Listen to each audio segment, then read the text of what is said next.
Doctor Hahnemann का पूरा नाम doctor Christian Friedrich Samuel Hahnemann था, जिनका जन्म 10 अप्रैल 1755 को सैक्सोनी में हुआ, जो जर्मनी में है। वह अपने माता पिता की तीसरी संतान थे। उनके पिता का नाम गॉटफ्रीड हैनीमैन था, जो एक पोर्सिलेन फैक्ट्री में काम करते थे। उनकी माता का नाम जोहाना क्रिस्टिना था। प्राइमरी एजुकेशन के समय आर्थिक स्थिति अच्छी न होने के कारण इनकी पढ़ाई देर से शुरू हुई। 20 जुलाई 1767 को डॉक्टर हैनीमैन ने टाउन स्कूल में एडमिशन लिया। जब डॉक्टर हैनीमैन 16 वर्ष के थे, इन्होंने प्रिंस स्कूल में एडमिशन लिया, जहां प्रिंसिपल मजिस्टर मूलर इन्हें अपना बेटा मानते थे। डॉक्टर हैनीमैन 20 साल की उम्र में आगे की पढ़ाई के लिए लेप्जिग चले गए। डॉक्टर हैनीमैन अपने रोज खर्चे के लिए बुक को एक भाषा से दूसरी भाषा में ट्रांसलेट करते थे। डॉक्टर हैनीमैन अपने आगे की पढ़ाई के लिए वियना चले गए। यहाँ उन्होंने डॉक्ट्राइन ऑफ मेडिसिन की डिग्री 10 अगस्त 1779 अर्लबॉर्न यूनिवर्सिटी से ली। यहाँ डॉक्टर हैनीमैन डॉक्टर वॉन क्यूरेन के फेवरेट स्टूडेंट थे। डॉक्टर हैनीमैन ने अपनी प्रैक्टिस 1779 में हैटस्टेड में शुरू की।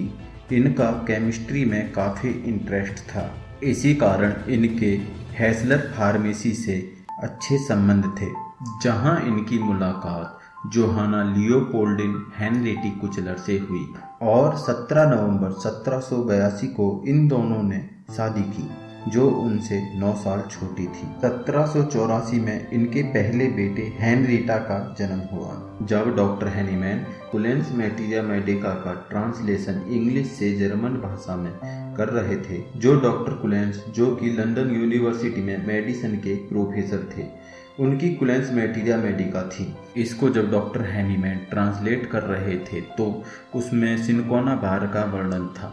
उसमें लिखा था, जो सिनकोना बार इंटरमिटेंट फीवर जैसे मलेरिया ऐसे फीवर को ठीक कर देती है, और उसका कारण ये है कि ये कड़वी है और पेट के लिए अच्छी है।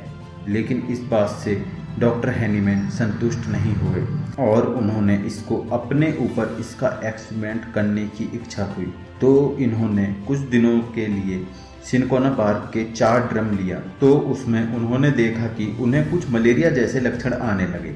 तो डॉक्टर हैनीमैन इस नतीजे पर पहुंचे कि ये मेडिसिन जिन बीमारियां लक्षणों को ठीक करने के लिए दी जाती है, वो उन्हें उभारती भी है। और डॉक्टर हैनीमैन इस नतीजे पर पहुंचे कि सिमिलस लेम्बस कुरेटर यानी लाइक क्योर लाइक, जो कि अब तक समझते थे अपोजिट क्योर अपोजिट। बात 1796 की है, जब उन्होंने इस बात को अपने एक लेख में उजागर किया, जिसका नाम था an essay on a new principle for ascertaining the curative power of drug and some examination of the previous principles था, जो हॉपलैंड्स जर्नल में पब्लिश हुआ। तो उसमें इनको काफ़ी प्रसिद्धि मिली। और फिर डॉक्टर हैनीमैन ने सोचा, अगर ये एक मेडिसिन से हम इस नतीजे पर पहुंचते हैं तो, और उसको पुख्ता करने के लिए उन्होंने और भी दवाइयाँ लेनी शुरू की।